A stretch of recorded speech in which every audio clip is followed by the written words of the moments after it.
Ok. Bueno, muy buenos días para todos. Bienvenidos a esta ponencia principal del día de hoy del profesor Sergio Augusto Romaña. Él es profesor de la Universidad Federal de Río de Janeiro. El profesor Sergio realizó un doctorado en el INPA, Instituto de Matemática Pura y Aplicada en Brasil. Él nos va a presentar esta charla, Riemannian Manifold with arms of geodesic flow do not have conjugate points. Entonces, muchísimas gracias, profesor Sergio, por aceptar nuestra invitación a participar en este segundo encuentro matemático del Caribe. Entonces, adelante, profesor. Ok, muchas gracias, Giovanni. Muchas gracias por la presentación. Para mí, de hecho, es una honra, ¿no? Estar participando de este congreso, debido a que yo soy egresado de la Universidad de Cartagena, ¿no? Hace tiempo, de hecho, es mi primera presentación en Colombia. Pena que es virtual, pero bueno. También le quería agradecer a los organizadores del evento porque realmente es un trabajo que uno sabe que este mundo virtual es más trabajoso que el mundo presencial. Pero feliz por estar aquí presentándole mi investigación. Y como Giovanni había dicho, ¿no? Y también quería agradecerle a la organización del evento porque yo creo que es importante para el desenvolvimiento de la matemática en la costa Caribe y en Colombia. Y me pongo a disposición para colaborar en lo que necesiten en futuros eventos. Aquí está tocando mi celular, me disculpen.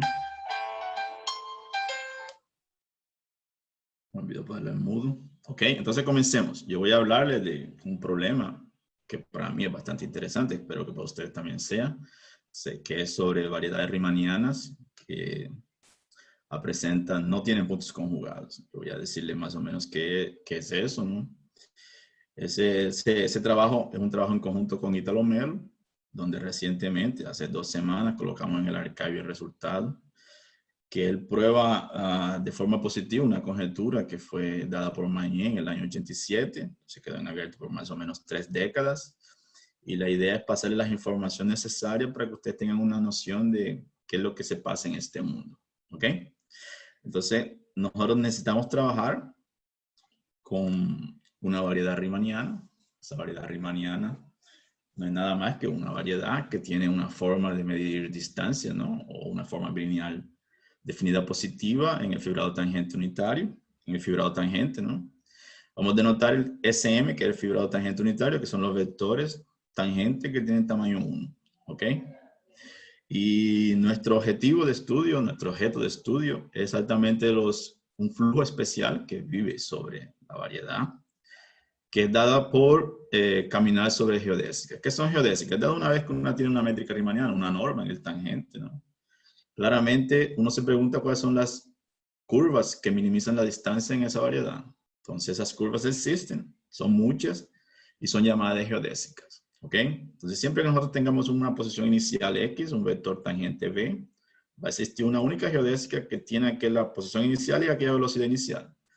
En principio, existen infinitas geodésicas pasando por un punto. Por tanto, hablar de flujo geodésico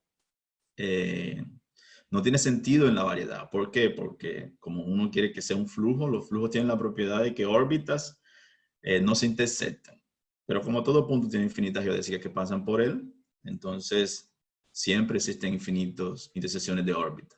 Por tanto, lo que nosotros hacemos es tratar de caminar sobre las geodésicas, pero llevando en consideración la velocidad de esa caminada. Entonces, un flujo geodésico no es nada más que una familia de diffeomorfismos que para cada teta anda en la geodésica que comienza con velocidad X, que comienza con posición X, velocidad V, y camina el tiempo T a lo largo de esa geodésica, llevando en consideración la derivada de esa caminada. ¿Ok? Entonces, esas familias de diffeomorfismos satisfacen la propiedad de flujos, que f phi de t más s es la composición de phi de t con phi de s. Y ese flujo no tiene singularidad, o sea, un flujo bien comportado, porque en general cuando los flujos tienen singularidades, la dinámica queda un poco más complicada. Este flujo de aquí no tiene singularidades. Eso es lo que nosotros llamamos de flujo geodésico. Y recuerden que las geodésicas, ellas nacen con la necesidad de minimizar curvas. Entonces ellas tienen la propiedad de que la aceleración de ella es cero.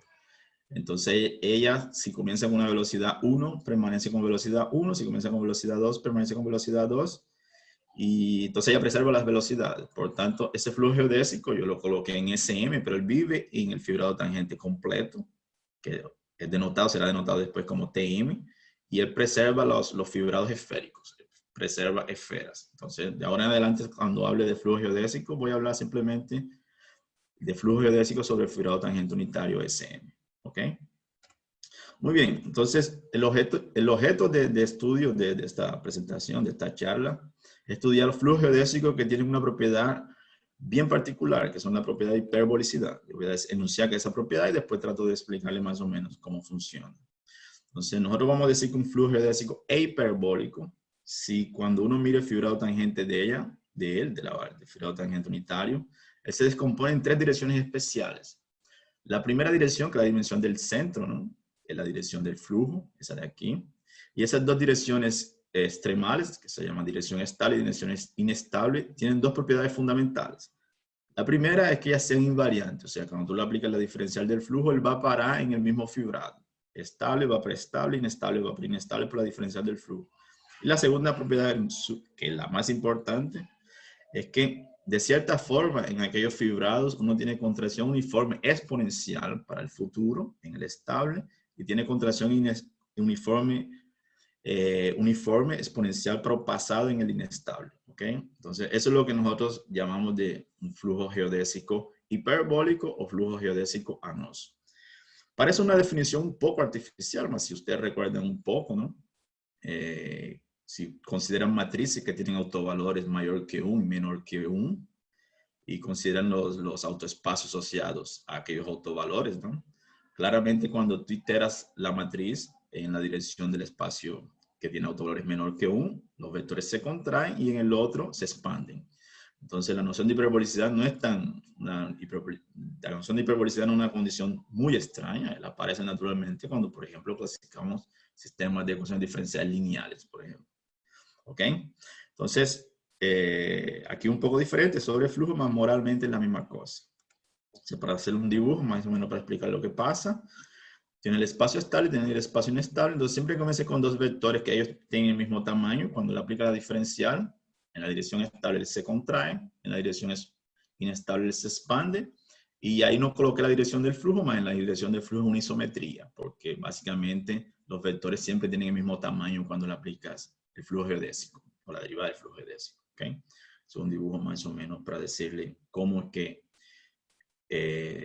se comportan los flujos geodésicos hiperbólicos anosos. ¿Ok? Entonces, una pregunta interesante sería ver, bueno, ya que yo tengo esos flujos geodésicos, ¿no? ¿Será que ellos son muy abundantes? ¿Ellos aparecen con mucha frecuencia? ¿Casi nunca aparecen? ¿Cuándo ellos aparecen? Entonces, como ellos están asociados a métricas riemannianas, entonces es natural preguntarse qué tipo de métricas riemannianas te dan esos flujos hiperbólicos. Y el primer resultado fue anoso, que inclusive por eso se llama flujo anoso, que provoca en variedades compactas, ¿no? De volumen, variedades compactas, no de volumen finito, variedades compactas con curvatura negativa siempre tienen flujo geodésico anoso. O sea, siempre que tú te localices en una variedad con curvatura negativa, entonces flujo geodésico anoso. So, si ustedes piensan con cariño, cualquier una n toro, ¿no? Tirando con género mayor o igual a 2, es una variedad que admite una métrica de curvatura constante negativa y por tanto flujo geodésico anoso. Entonces, esos flujos geodésicos aparecen de forma muy natural, ¿ok? En el caso no compacto, tener curvatura negativa no es una condición necesaria, ¿no? O suficiente para tener flujo geodésico anoso. De hecho, en un trabajo reciente con Ítalo también fue probado, dimos un ejemplo, una variedad no compacta de curvatura negativa que el flujo geodésico no es anoso. Entonces, en el caso no compacto, la curvatura negativa no es una condición suficiente. Pero si la colocamos que la curvatura es negativa lejos de cero, entonces ganamos realmente un flujo geodésico anoso. ¿Okay? Y la prueba es exactamente la misma que la prueba en el caso compacto. Perfecto. Entonces, si reparan un poco, si notan un poco, ¿no? Parece que las variedades de curvatura negativa están muy fuertemente asociadas a dinámicas hiperbólicas. Entonces, por mucho tiempo se preguntó si eso era la condición necesaria y suficiente, ¿no? Y la respuesta vino después con Eberlein en el año 73, creo, no, si no me engaño. que él construyó una variedad compacta, ¿no? Que tiene una región abierta donde aparece curvatura idénticamente cero. Y por tanto no tiene curvatura negativa en todos los puntos. Y mismo así el flujo geodésico anoso. O sea, el flujo geodésico anoso puede aparecer curvatura cero en abierto sin no habría ningún problema. De hecho, usando que los flujos geodésicos son robustos en el sentido que si tú tienes una métrica anoso y perturbas, ella continúa anoso. Yo no había dicho eso, pero lo estoy diciendo ahora. Es fácil probar que ese ejemplo de Verlaine contiene puntos de curvatura positiva. Entonces, es un ejemplo que tiene curvatura cero, positiva y negativa. Entonces, en aquel mismo trabajo reciente con Ítalo, nosotros probamos una generalización del teorema de Verlaine, que él dice que la curvatura negativa, ella es abundante en el sentido de que cualquier geodésica tiene que pasar por curvatura negativa siempre que el flujo geodésico sea anoso. Nosotros probamos un poco más, probamos que en la media la curvatura es negativa, ilimitada de cero. O sea, la curvatura negativa es abundante cuando tenemos flujos geodésicos anosos. ¿Okay? Entonces, por esos motivos, por esas tres propiedades ahí que están viendo, ¿no? Se preguntó si las variedades de flujo geodésico anoso realmente son iguales a la variedad de curvatura negativa. De hecho, hay una conjetura abierta, un trabajo interesante que puede ser para un futuro, es que toda métrica, toda variedad que admite un flujo geodésico anoso tiene una métrica de curvatura negativa. Eso en dimensión 2 es verdad por el teorema de clasificación de las superficies compactas, ¿no? Y en dimensión 3 también es verdad por la clasificación de la geometrización de Thurston. Entonces, en dimensión 2 y 3 está cerrado, ¿no? Y en dimensión mayor o igual a 4 están abiertos. O sea, si una variedad admite una métrica anoso, con flujo geodésico hiperbólico, entonces ella admite una métrica de curvatura negativa. En el caso compacto, nadie lo probó por dimensión mayor o igual a 4. Entonces, es de esperar que variedades que tengan flujo geodésico anoso carguen alguna información de variedad de curvatura negativa. Entonces, uno de los primeros resultados en esa dirección fue de Klingenberg en 74, donde él probó que cuando la variedad es anoso, entonces la carga una propiedad fundamental, que es la propiedad de no tener puntos conjugados. Pueden pensar que los puntos conjugados son aquellos que prohíben a una geodésica minimizar después de aquel punto conjugado. O sea, si tiene un punto conjugado, yo voy a explicar después qué es. Básicamente son obstrucciones para que geodésicas sean minimizantes. ¿Ok?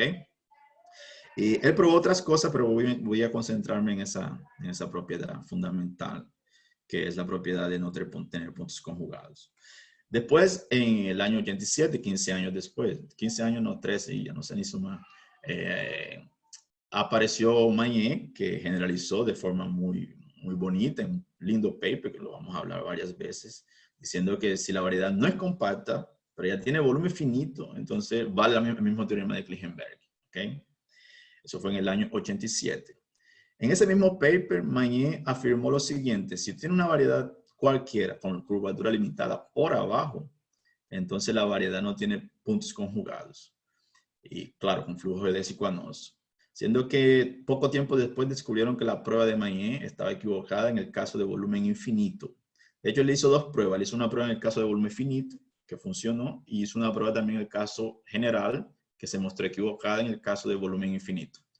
Y por tanto, desde entonces se conjeturó que si tiene un flujo geodésico anoso con una métrica con curvatura limitada por abajo, entonces, ¿será que la geometría es una geometría sin puntos conjugados?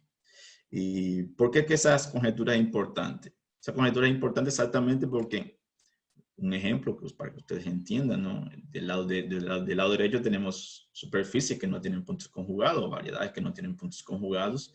Y la propiedad fundamental que ellas tienen es que cuando tú miras el recubrimiento universal de ella, de todas ellas, el recubrimiento universal siempre es Rn. O sea, tú consigues clasificar, digamos que un poco de la topología de los recubrimientos o el espacio de los recubrimientos de ese tipo de variedades. Entonces, no tener puntos conjugados es importante por eso, porque podemos recubrir todas esas variedades por un Rn. ¿Ok? Y de hecho, cuando la variedad no tiene puntos conjugados, existe una aplicación que es llamada aplicación exponencial, que básicamente toma un punto tangente y proyectarlo sobre la variedad en el punto final de la geodésica. Y cuando la variedad no tiene puntos conjugados, esa aplicación es un difio local y por tanto va a ser una aplicación de recubrimiento, y como el tangente siempre es isomorfo a Rn, entonces básicamente esa de aquí sería la aplicación de recubrimiento. Entonces variedades sin puntos conjugados son importantes exactamente por eso. Nosotros conseguimos saber quién es el recubrimiento universal. Entonces, debido a eso, ¿no? Importante estudiar variedades sin puntos conjugados. Y lo que quería mostrarle para ustedes hoy era exactamente ese teorema con Italo Melo, ¿no? Que probamos que de hecho la afirmación de Mañé estaba correcta. La prueba de él no estaba correcta, la afirmación sí. O sea, la conjetura es verdad y la conjetura es verdad. Disculpen la mezcla de idiomas, ¿no? Es complicado tanto tiempo. Pero bueno, cualquier variedad entonces con curvatura limitada por abajo y no compacta claramente, ¿no? Con flujo geodésico anoso, ella no puede tener puntos conjugados. Y eso es lo que quería tratar de darle una idea de cómo se prueba eso. ¿Ok? Entonces vamos a dar unas herramientas que son fundamentales para probar el teorema. Ya me gasté unos 10 minutos aquí, pero creo que estoy con tiempo. ¿Ok? Entonces, vamos. Entonces la primera preliminar, ¿no? Que necesitamos es darle una estructura para el tangente del tangente, de alguna forma. Porque nosotros queremos estudiar el flujo geodésico, que él vive en el fibrado del tangente, pero la condición de hiperbolicidad vive en el tangente del tangente. Entonces tenemos que buscar propiedades en el tangente del tangente. Entonces, la primera propiedad fundamental que aparece es que existen coordenadas que uno llama de h de teta y b de teta, que son llamadas de coordenadas vertical y coordenada horizontal. No voy a explicar por qué el nombre. Pero esas coordenadas tienen la propiedad de que ellas se pueden ver como producto del tangente en cada punto. Producto, eso aquí es una suma directa. Eso de aquí es un producto. Y muchas veces vamos a usar esa identificación y a veces vamos a usar esa identificación. Son un isomorfismo, ¿ok? Y ese espacio H, como dije, se llama espacio vertical y el espacio horizontal. Ese B de aquí. Ese B está amarrado básicamente con la geometría. Ese B de aquí no tiene nada que ver con la geometría. Es simplemente una tangencia para fibras del fibrado, ¿ok? Entonces, esa descomposición, ella me permite automáticamente encontrar una métrica riemanniana en el fibrado tangente. Esa es la famosa métrica de Sasaki, que lo que hace es considerar como si fuese una variedad producto. O sea, tenemos una métrica, tenemos coordenadas, entonces yo voy a aplicar mi métrica en las dos primeras coordenadas, en la primera entrada, y voy a aplicar mi métrica en la segunda entrada. ¿Ok? Esa famosa métrica de Sasaki en el fibrado tangente, una métrica natural, dada una métrica riemanniana. Y lo que, si ustedes miran con cariño, lo que se tiene es que esa métrica, ella tiene la propiedad que hace que esa descomposición aquí sea de hecho una descomposición en suma ortogonal, ¿ok? O sea, esa es la métrica que hace que ese espacio ortogonal y vertical, ellos sean ortogonales, ¿ok? Una métrica natural del fibrado tangente. Y esa es la métrica con que yo voy a considerar la definición de anoso, porque allá en la definición de anoso nosotros teníamos que la norma diferencial del flujo restricto, la estable, contrae uniformemente por una constante lambda. Entonces necesitamos de una métrica en el fibrado y la métrica exactamente dada por esa métrica de Sasaki. ¿Ok? Sergio, Entonces, bueno, Sergio, una pregunta. dime. Ese es como el lema de Mather, ¿no? Ese es como el lema de Mather para difeomorfismo anoso. De que, Sí, de sería que, como un equivalente, ¿no? ya. Pero desde el punto de vista geométrico, ¿no? Bueno. Ok. Cuando hagan preguntas así con relación puntuales, me las dice que ahí yo las respondo. Ok, Bueno, yo tengo otra. sí.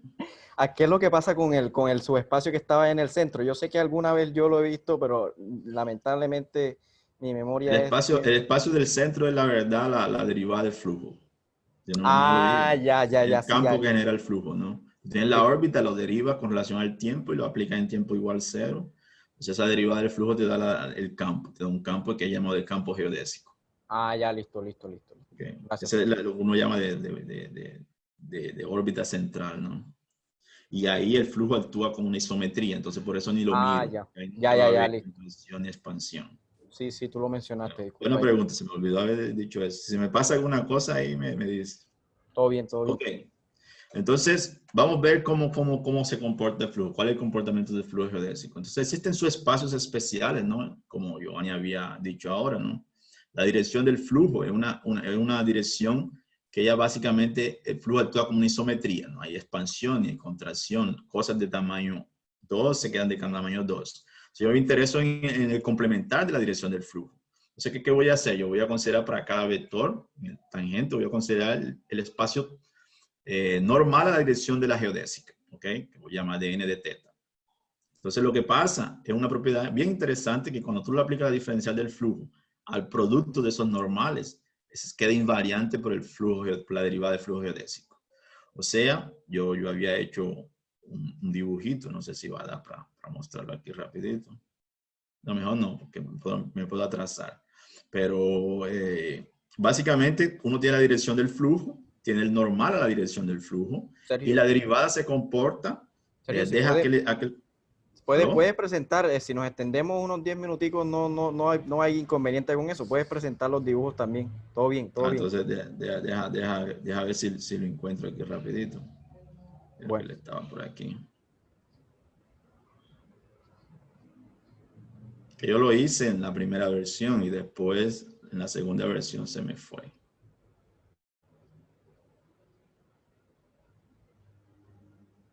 Se disminuye aquí para que se vea mejor.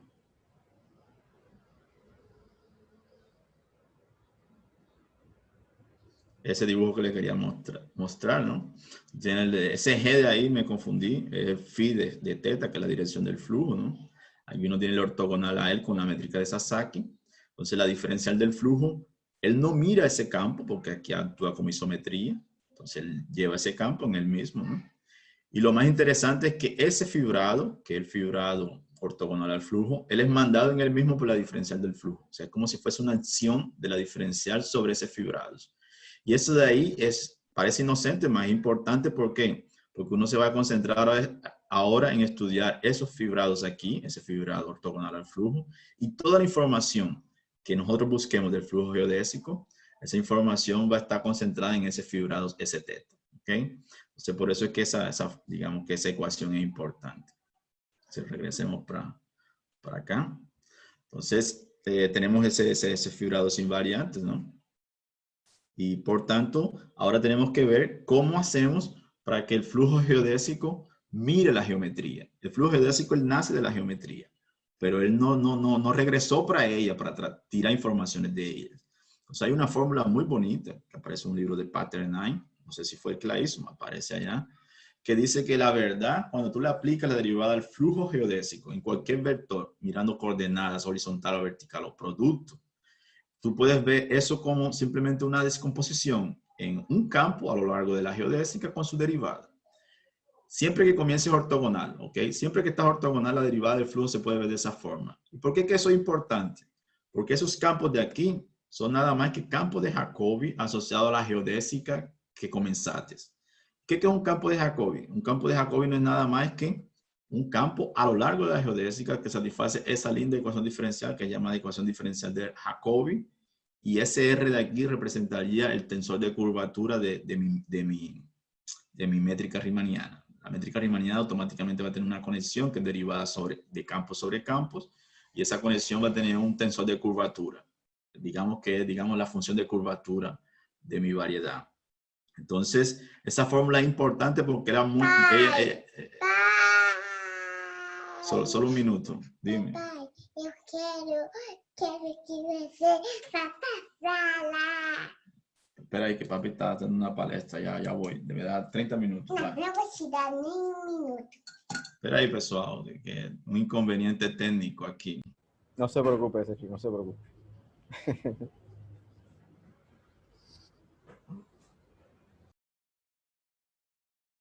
Bueno, recordemos que todos nosotros estamos desde nuestras casas, ¿no? Entonces, pues, este tipo de inconvenientes son muy comunes. Esa es la hija de Sergio que apareció por ahí en el video. Este es el momento de ternura del video. El momento de ternura de la... Este es lo más tierno que verán hoy, o sea, que verán en el día de hoy. Ando aquí a veces dando clases, la niña viene y quiere que yo juegue con ella más. Ok, entonces vamos a regresar. Oh, Joay, me devuelve esos minutos. Ok, entonces esa fórmula de aquí, ¿no? Ella relaciona la derivada del flujo con campos de Jacobi, y campos de Jacobi están atrelados a la curvatura. Es por eso que cuando uno estudia la curvatura, Eso da información sobre el comportamiento de la derivada del flujo. Y como ya sabemos que la horizontal y la vertical son ortogonales, entonces cuando tú miras en la descomposición la norma del campo, simplemente tú haces la suma de la derivada del flujo con la derivada del campo con el campo. O sea, el estudio del comportamiento de la derivada del campo geodésico, de flujo geodésico, se concentra en estudiar los campos de Jacobi. ¿Okay? Entonces, básicamente que los campos de Jacobi son la herramienta súper útil para entender este tipo de cosas. ¿Ok? Perfecto. Entonces, vamos a hablar un poco de una herramienta también fundamental, que es la métrica de la geometría simplética, ¿no? Que es la verdad como ver la métrica de Sasaki, ¿no? La descomposición horizontal y vertical, que viene de la métrica, que da la métrica de Sasaki, tú la puedes degenerar en el sentido que tú le puedes colocar signo a que es la forma bilineal simétrica definida positiva, con un signo menos de aquí, y eso te permite hablar de geometría simplética sobre fibrado tangente unitario. Básicamente, si ustedes miran, ¿no? Esto de aquí es básicamente la métrica de Sasaki con el menos aquí. O sea, tú tenías una cosa definida positiva, ahora una forma que tiene signo, y esa forma se llama de forma simplética. Y esa forma tiene una propiedad interesante, ¿no? Que ella es no degenerada sobre aquel conjunto ortogonal al flujo. Entonces, siendo ella no degenerada, entonces sería realmente eso de ahí te da un espacio simplético con una forma no degenerada. Y además de eso, es invariante por el flujo geodésico. ¿Ok? Eso de aquí, esa invariancia por el flujo geodésico será fundamental para encontrar un tipo de espacios que son los espacios que yo voy a llamar de espacios lagrangianos.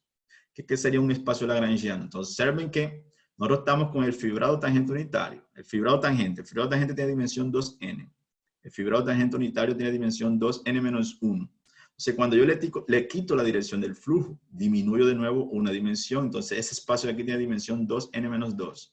Siempre que tengo un espacio de dimensión par, ¿no? Y una forma simplética definida en un espacio de dimensión par, te puedes preguntar si existen subespacios especiales, que son los famosos espacios isotrópicos o espacios lagrangianos. ¿Qué son esos espacios? Son espacios son subespacios del espacio que tú tengas, donde el ortogonal de él se puede ver como él mismo. Piensen que el ortogonal de él se puede ver como él mismo. O en otras palabras, son espacios que anulan tu forma simplética. Entonces, ¿por qué coloqué dimensión 2n-1? Porque no puedes tener un espacio con dimensión mayor que n-1 que tenga esa propiedad cuando tienes una forma simplética no degenerada.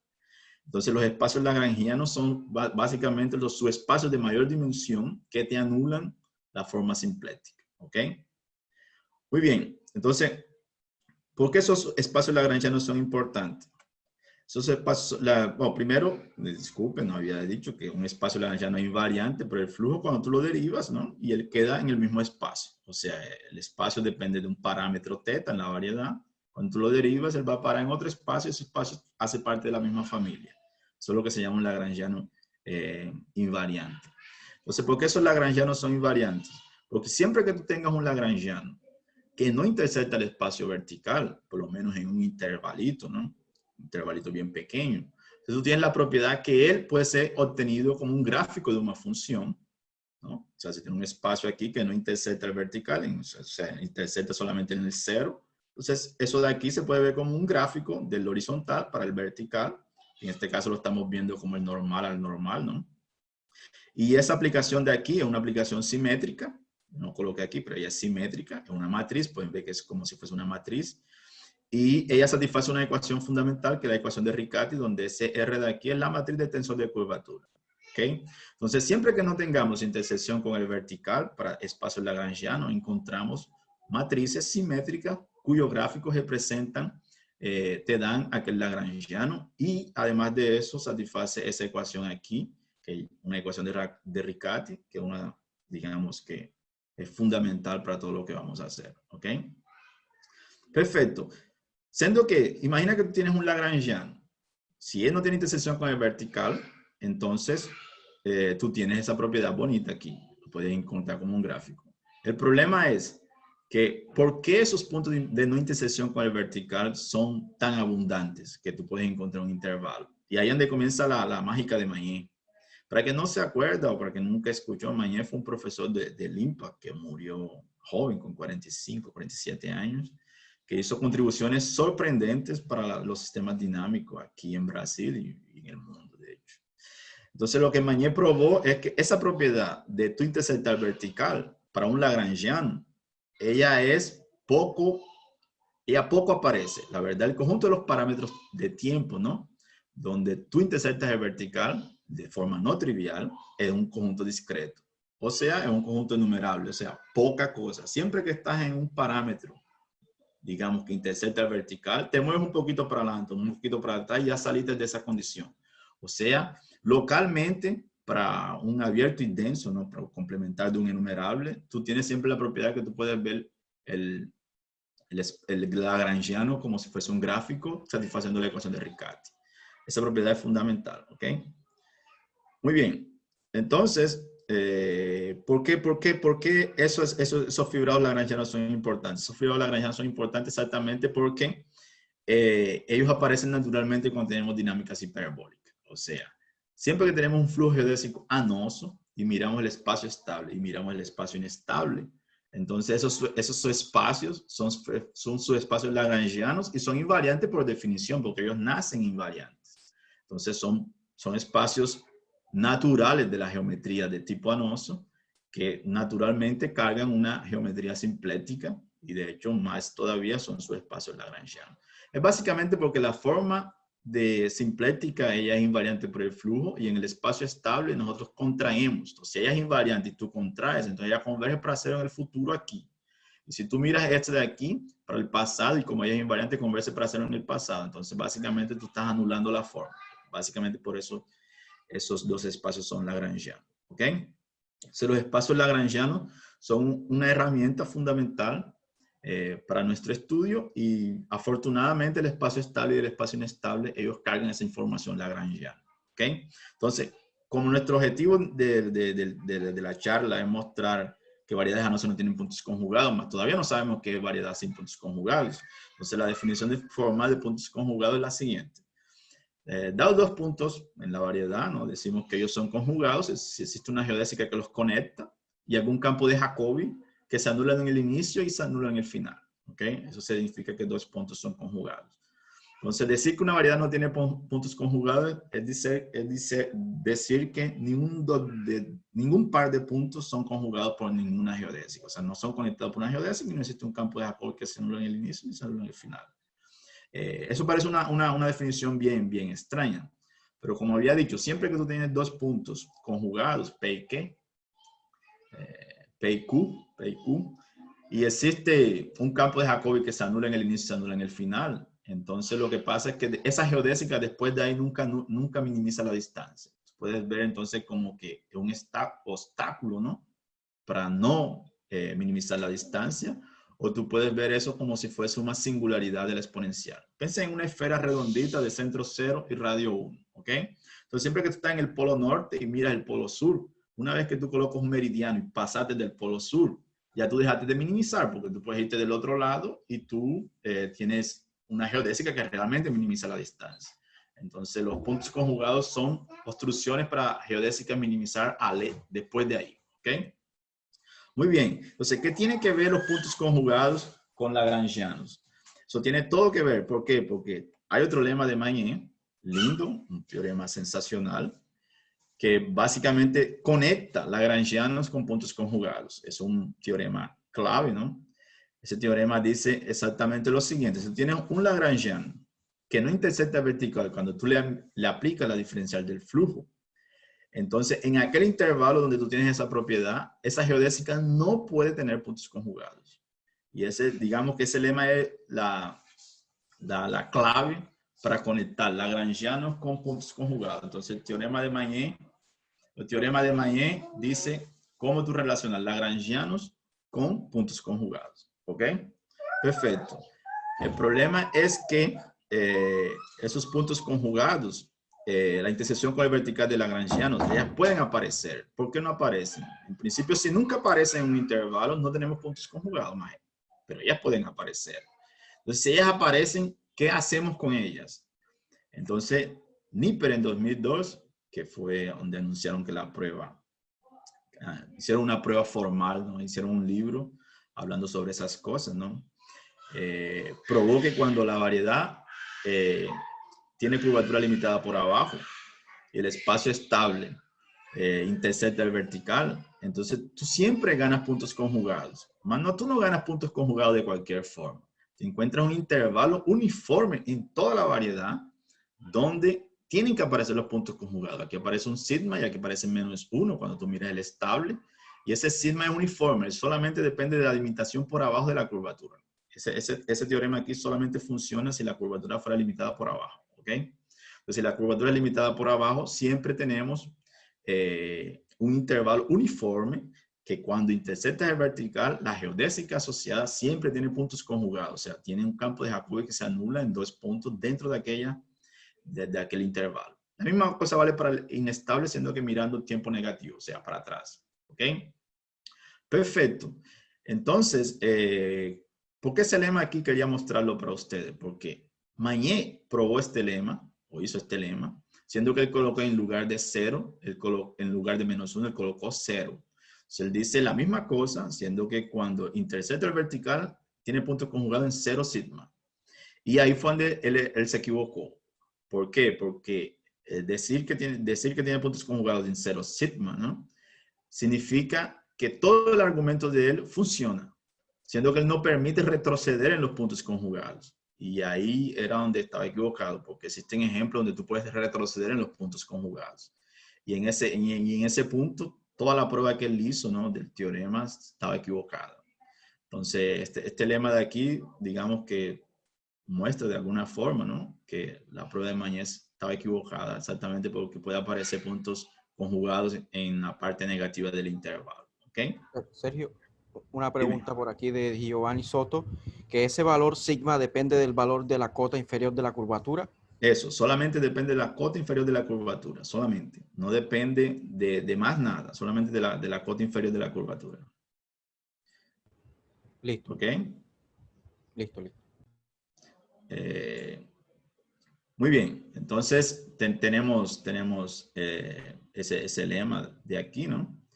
Y usando esos lemas de Magné y de ese teorema de lema de Nipper, nosotros vamos a tratar de dar una prueba para la conjetura. ¿Ok? Entonces, bueno, yo no lo había dicho antes, ¿no? Pero intersecciones con el vertical, ellas se reflejan como ceros de campo de Jacobi. Entonces, siempre que tengas un fibrado, por ejemplo, estable, inestable, que intersecta el vertical, eso significa, intersecta el vertical de forma no trivial, significa que los campos de Jacobi, ellos realmente tienen un cero en aquel punto de intersección, exactamente por las coordenadas horizontal y vertical, ¿ok? Entonces, eso es, digamos, una observación.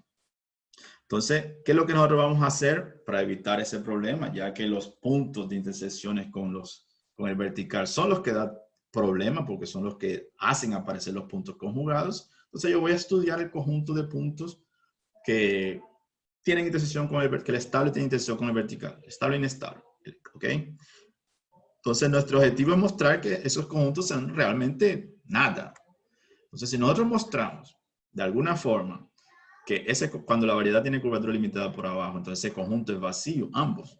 De hecho, vamos a ver que son iguales. Si ambos son vacíos, o uno y el otro son vacíos, entonces ese teorema A implicaría el teorema principal exactamente porque el teorema de Magné dice que si nunca intersectas el vertical, entonces no tienes puntos conjugados y eso vale para todo teta. O sea, tenemos que probar que esos conjuntos son de hecho vacíos, ¿ok?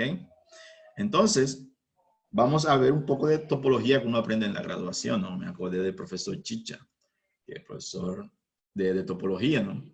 Que me dio topología a mí, por ejemplo. Él muestra, no, nosotros clasificamos las propiedades topológicas de esos conjuntos. Entonces, la primera propiedad, que es una propiedad trivial, ¿no? Que como él es intersección de fibrados que son continuos, y entonces ellos son cerrados, o sea, ambos de los conjuntos, ¿no? Son conjuntos cerrados porque son intersecciones de espacios continuos en el parámetro teta, ¿ok? La segunda propiedad, que es la propiedad más importante de esos conjuntos, es la propiedad de transferencia. No es una propiedad difícil de ser encontrada, pero es fundamental cuando la encuentras.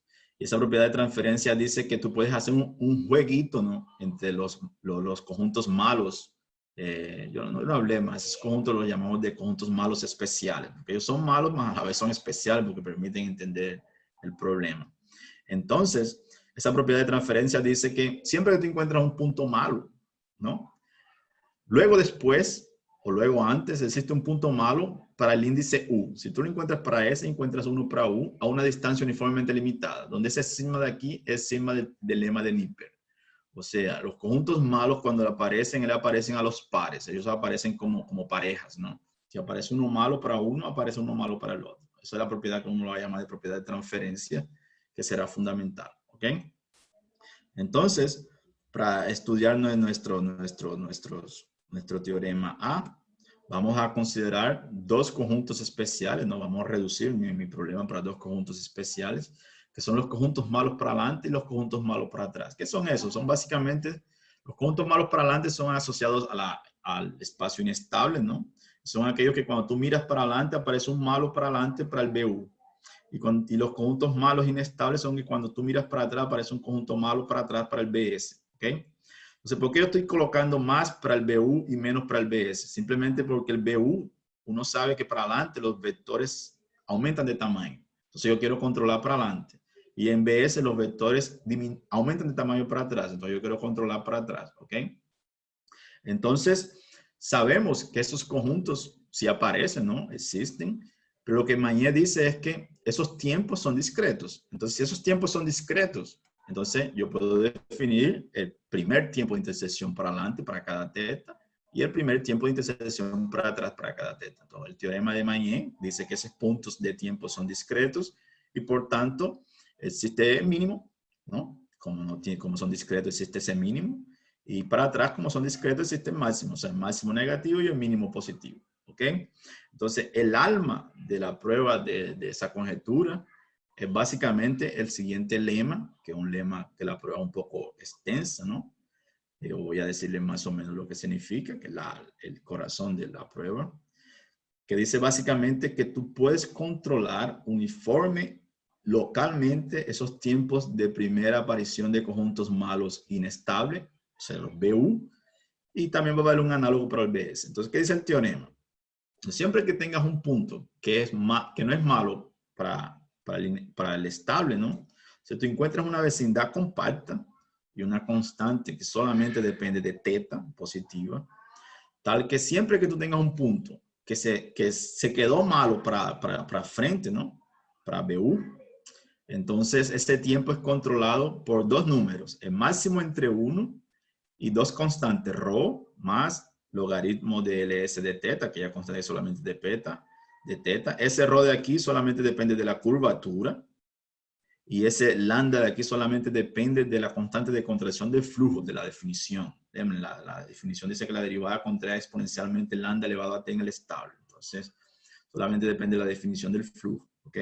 Y ese L de teta de aquí, como teta no está en el BS, significa que la intersección con el vertical es trivial. Entonces existe como si fuese una especie de ángulo que tú consigues del vertical para aquel estable, ¿no? Entonces L de teta básicamente va a representar aquel ángulo que tú haces con el vertical, porque no estás intersectando.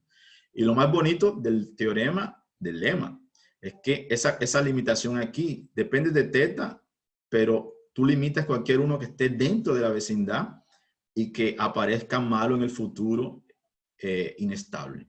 ¿Ok? Entonces, sí, da para entender más o menos la idea. La prueba es un poco, no es difícil, la prueba de ese lema no es difícil, más es medio, necesita varias herramientas, entonces no la voy a hablar aquí, que no es tan importante. Así, la idea es pasarle las informaciones para ustedes.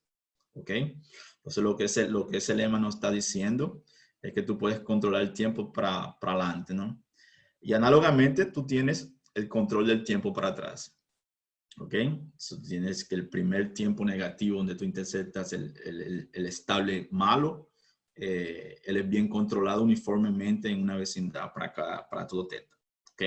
Entonces, esos dos lemas van a dar la prueba del teorema. ¿Por qué? Entonces, la primera cosa que tenemos que verificar es el siguiente teorema que dice, si tú consideras ahora un nuevo conjunto auxiliar, que es el conjunto de los tetas, aparecen muchos conjuntos auxiliares, pero digamos que son naturales, ¿no? tú miras el conjunto de los tetas, que nunca intersectan ni el malo para adelante, ni el malo estable, ni el malo inestable.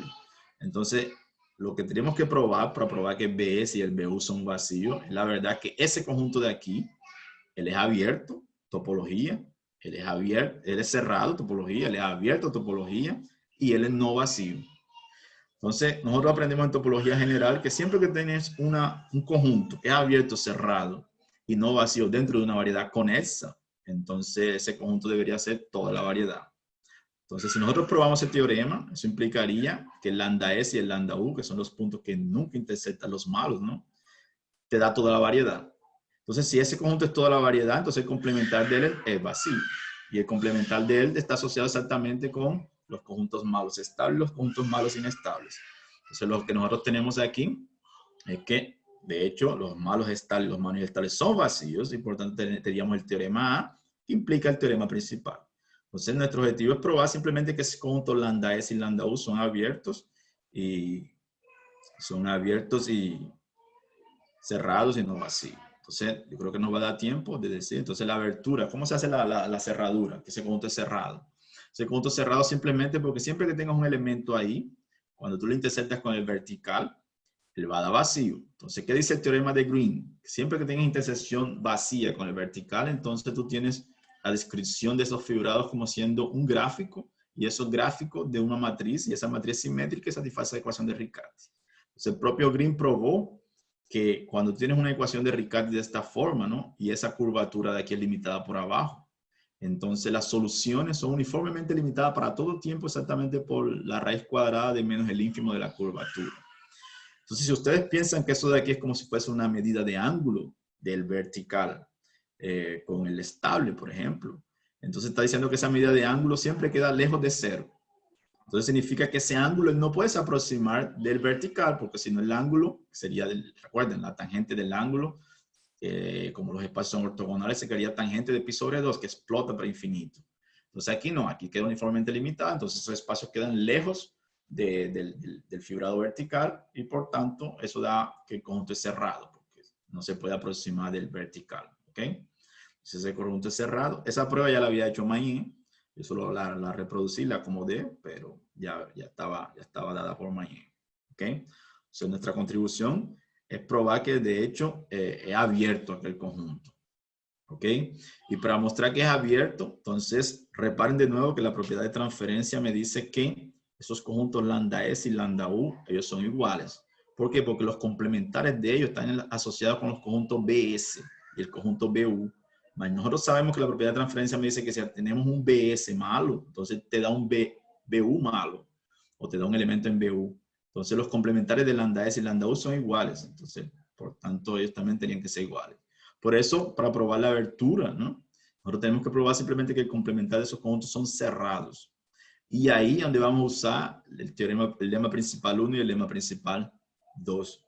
¿Ok? Entonces, ¿cómo se hace? Vamos un poco rápido aquí, porque no es difícil la prueba, ¿no?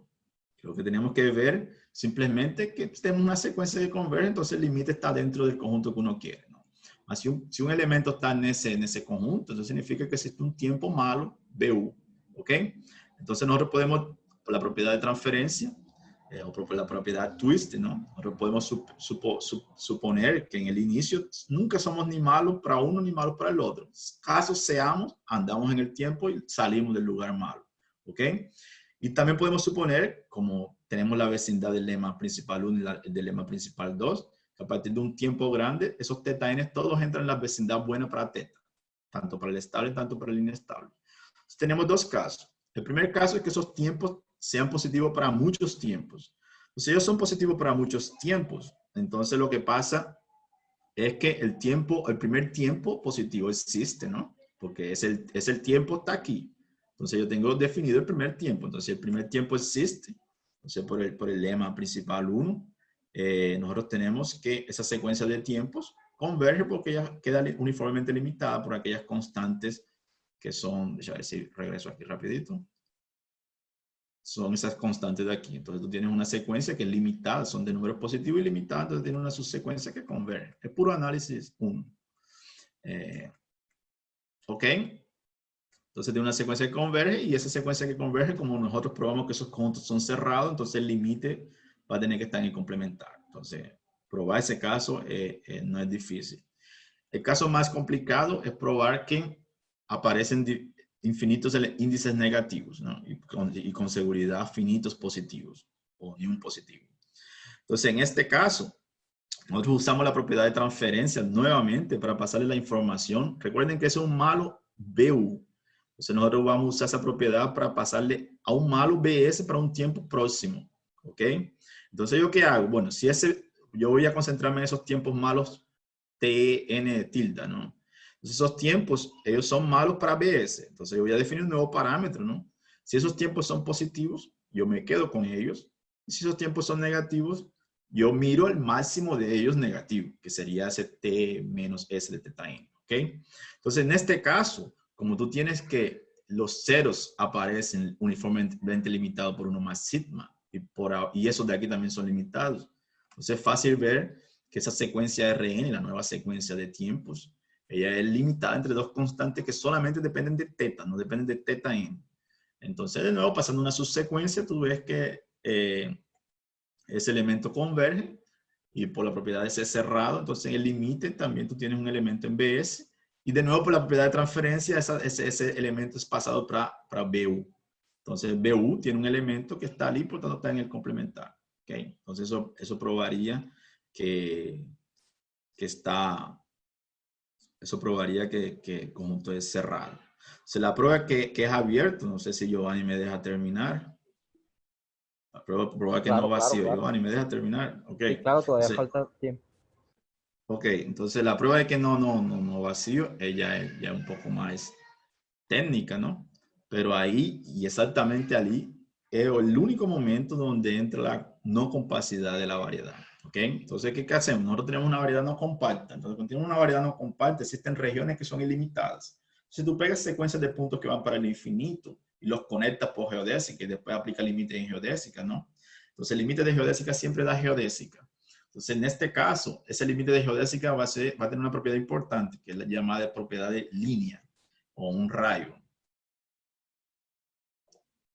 Este rayo, él tiene la propiedad de que él minimiza la distancia para cualquier dos pares de parámetros. Eso es lo que se llama un rayo. Un rayo es una geodésica definida de 0 hasta infinito y que ella minimiza la distancia entre cualquier dos puntos de ella. ¿Ok? Y en este caso, como nosotros sabemos que puntos conjugados están relacionados a no minimización de distancia, entonces esta geodésica tiene una propiedad importante. Ella no tiene puntos conjugados de 0 hasta infinito. ¿Ok? Ella puede tener puntos conjugados para atrás, más para adelante no tiene. Entonces, ¿qué es lo que vamos a hacer para encontrar un punto que esté en el lambda U? Entonces, lo que vamos a hacer simplemente es mirar para adelante, ¿no? Nosotros sabemos entonces que eso no tiene puntos conjugados, entonces, por el lema de Nipper, si tú andas para adelante mucho tiempo, ¿no?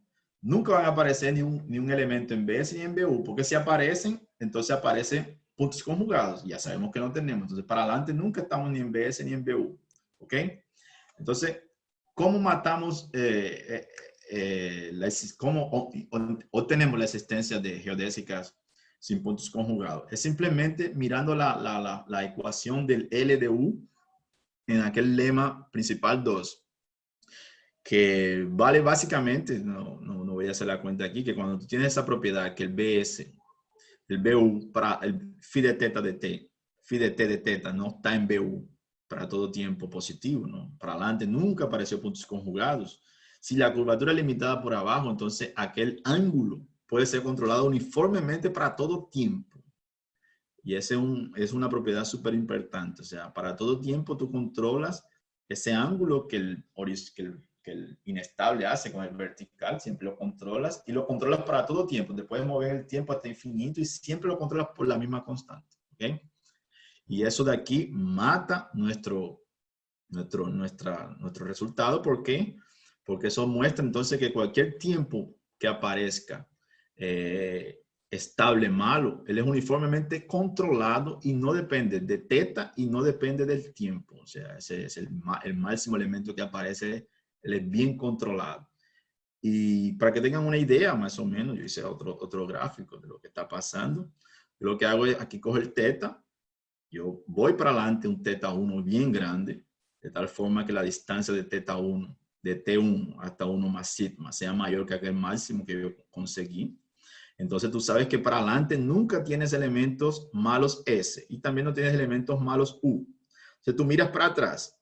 Si aparece algún elemento malo para atrás, como aquí no tiene elementos malos, entonces el elemento malo debería estar por aquí, por acá. Mas si él está por aquí, entonces la distancia que él apareció es menor que la permitida, ¿no? Él es mayor que la permitida. Entonces, si él aparece por aquí, entonces tú contradices ese número. Entonces significa que aquí no aparece. Y si aparece por aquí, tú contradices la limitación. Entonces nunca va a aparecer. Eso significa que ese punto de aquí, cuando tú miras el phi de T1 de teta, él no está en BS para adelante y no está en BS para atrás. Eso significa que ese teta está en lambda U, más lambda U igual a lambda S. Entonces, lambda U tiene un punto dentro y por tanto no vacío. Entonces ahí sería abierto, cerrado, no vacío.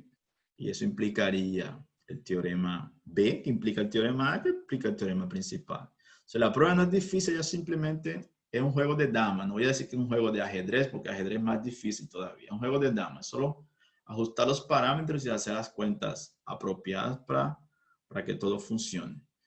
Bueno, eso era lo que yo quería hablar, la idea de la prueba. No es difícil, ¿no? Entonces, gracias o obrigado en portugués, homenaje a Brasil ahí, por escucharme. Y aquí están algunas referencias si alguien quiere después dar una mirada, si alguien quiere mandarme correos también para discutir, estoy a disposición. Entonces, eso ahí, Giovanni.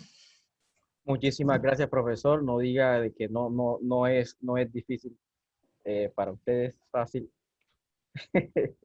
Muchísimas gracias, profesor. Y también para la Ceci que participó en esta ponencia, su hija Cecilia. Muchas gracias también a los asistentes. No sé si alguno por ahí tiene alguna pregunta. Ajá, porque la Ceci también participó en la ponencia, ¿no? También hay que agradecerle. Participo. Ella siempre participa en todas.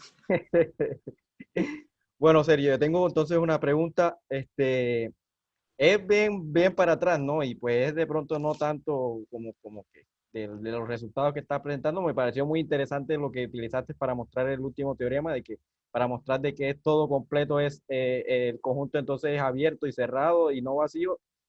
Pues es una herramienta que uno tiene a la mano y que no prácticamente como que no la utiliza, ¿no? Pues, pero No la usa eso. eso, exactamente. No, la pregunta era de qué es lo que impide que en curvatura positiva no exista, o no sé, yo creo que alguna vez lo vi, de que el flujo, no haya flujos De geodésicos. hiperbólica. Eso, Es exactamente. un teorema de comparación de geometría, ¿no? Que tú puedes comparar, si tienes dos variedades con curvaturas con una desigualdad, entonces tú puedes controlar los campos de Jacobi de una y los campos de Jacobi de la otra. Entonces, lo que pasa es que cuando tienes una variedad con curvatura mayor o igual a cero, ¿no? Entonces, los campos de Jacobi son controlados por la curvatura cero de la otra variedad. Y en curvatura cero, los campos de Jacobi crecen de forma lineal. Porque básicamente cuando tienes curvatura cero, curvatura positiva, son lineales o en lo máximo periódicos. Entonces, tú nunca vas a conseguir un comportamiento exponencial. Es básicamente por eso, ¿no? O sea, si tú miras curvatura constante igual a 1, ¿no? Los campos de Jacobi son senos y cosenos. Y cuando tú miras, que es la solución de aquella ecuación diferencial, ¿no? Y cuando tú miras curvatura cero, son segundas derivadas iguales a cero, ¿no? Son lineales. O sea, lo máximo que ellos pueden crecer son lineales. El restante del crecimiento es más o menos periódico. Entonces, nunca va a ser exponencial. Eso es lo que impide moralmente, diciendo, ¿no? Que en curvatura positiva tú tengas hiperbolicidad. Bueno, muchísimas gracias, profesor. Por aquí hay también otra pregunta de Giovanni Soto. ¿Podría volver a explicar de nuevo la definición de esos, entre comillas, tiempos malos? Sí, tiempos malos. Eso de aquí, ¿no? Considera el conjunto de los elementos B. Tú sabes que esos tiempos son llamados de malos porque siempre que aparecen elementos en BU, aparecen puntos conjugados, problema de Nipper. Entonces tú quieres evitar esos. Entonces, ¿qué es lo que tú haces? Bueno, tú miras esos tiempos malos y tú sabes, pero el lema de Maillet, que esos tiempos malos son discretos. O sea, va a aparecer. Un tiempo malo sería un tiempo de cuando tú iteras por la órbita, intersecta el conjunto malo U, por ejemplo. Entonces, ese aparece una vez, aparece de nuevo y el máximo es discreto, no pasa de ahí. Si tienes un conjunto discreto, tú puedes definir el mínimo de aquel tiempo de discretitud, porque si ese mínimo no existe, ¿no? Si fuera un ínfimo, y ese ínfimo no fuera positivo, entonces tú tendrías una secuencia de tiempo que se acumula en cero, ahí no sería más discreto. Entonces ese tiempo malo, inestable, es el primer tiempo, de hecho un tiempo isolado, donde tú interceptas el conjunto malo. Y ese conjunto malo es el conjunto donde el vertical intercepta el inestable y por el teorema de Nipper aparecerían puntos conjugados. Entonces la idea es evitar que esos conjuntos aparezcan. Más si aparecen, tú tienes la definición de los tiempos malos y la idea es controlar ese tiempo malo y mostrar básicamente que el tiempo malo no existe, digamos. Eso es lo que uno está probando en otras palabras. Esos tiempos son, digamos, por definición más infinitos o menos infinitos. O sea, no existen, ¿no? No sé si Bueno, eso responde a la pregunta de él. y bueno, Giovanni respondió perfecto, gracias. Bueno, entonces, nuevamente, muchísimas gracias, Sergio y Cecilia Romaña, por esta presentación del día de hoy. Muchísimas gracias, en verdad, por aceptar nuestra invitación y muchísimas gracias a los asistentes para esta conferencia. No, gracias a ustedes, realmente yo quedé muy feliz de preparar esa, esa charla, ¿no? De hecho, es la primera, ¿no? Espero que sea la primera de muchas y espero que las próximas me conviden, que será una invitación bienvenida y con Claro, claro que sí. seguridad me quedaré feliz de hablar con ustedes. Claro que sí, profesor, así será, así será.